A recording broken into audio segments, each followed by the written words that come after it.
Fuck the motherfucking law, fuck the knock, fuck the fire broker, all this shit is off. Fuck the car, fuck the rope, fuck the motherfucking law, fuck the knock, fuck the fire broker, all this shit is off. Fuck the car, fuck the rope, fuck the motherfucking law, fuck the knock, fuck the fire broker, all this shit is off. Fuck the car, fuck the rope, fuck the motherfucking law, fuck the knock, fuck the fire broker, all this shit is off.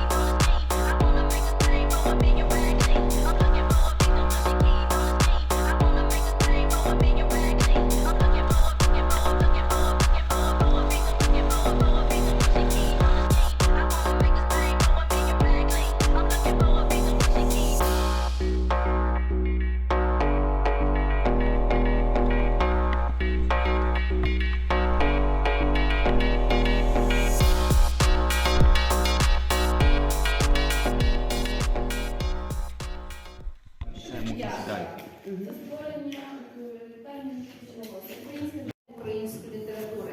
Війна з бібліотек того, як російські танки з'явилися у Криму і на Донбасі.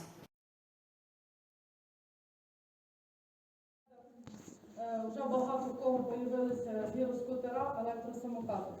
Це також є, щоб ви собі розуміли, транспортний засіб, так як він вже є механічним.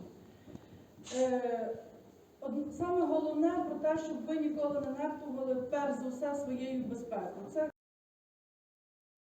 касається саме більше хлопців, які ганяють на скутерах, мотоциклах, без шоломів, без нічого. А ще й бачать працівників поліції капець газу і тікати, так? Niggas on the way up, you ain't finna play up.